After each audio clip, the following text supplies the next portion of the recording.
kuhutubia wananchi wa jiji la Tanga katika viwanja hivi vya Lamore vilivyopo katikati kabisa mwa jiji la Tanga, ambapo sasa ndio namna hiyo anaondoka katika eneo hili, lakini anamsikiliza mmoja wa wananchi ambao wamejitokeza hapa, ambapo ni jambo ambalo anaonesha upendo wa hali ya juu kabisa.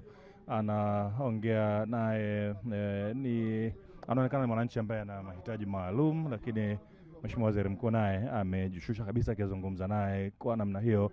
Ni mwendelezo ambao amekuwa nao wa namna ya kuwafikia wananchi na kuruhusu pia wananchi kumfikia, ambapo amekuwa akisikiliza haja na kero za wananchi wa aina mbalimbali na mahitaji yao, na hapa sasa anaonesha hali hiyo kwa kumpa nafasi wananchi huyo ambaye pengine awali wakati alipotoa nafasi ya kusikiliza hoja ama kero kutoka kwa wananchi mbalimbali, yeye kwa hali yake pengine hakuweza kufika pale kwa Mheshimiwa Waziri Mkuu na hatimaye kuzungumza ama kueleza kile ambacho kinamsibu, lakini hivi sasa amemfuata yeye mwenyewe pale alipo na anamsikiliza kile ambacho amekieleza, na pasina shaka ametoa maelezo kwa Mheshimiwa Waziri Mkuu. Na sasa Mheshimiwa Waziri Mkuu ameitisha kipaza sauti ili tusikie pengine kile ambacho anakieleza mwananchi huyu, na sasa tusikie pengine kwa sasa kinachoendelea kutoka kwa huyu anayesikilizwa na Mheshimiwa Waziri Mkuu hivi sasa.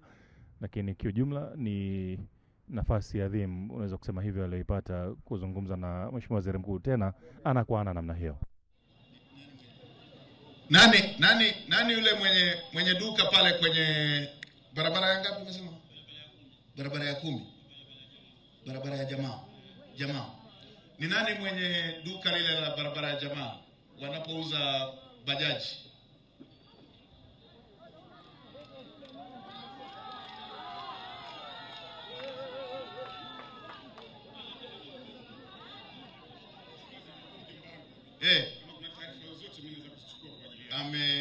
Ameniambia yeye ana shida moja, anapata shida ya usafiri, anahitaji bajaji zinapatikana barabara ya Jamaa. Unapajua?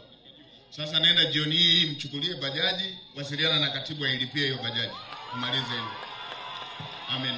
Makofi mengi kwa Mheshimiwa Waziri Mkuu. Asante sana. Katibu, nenda na neki wetu.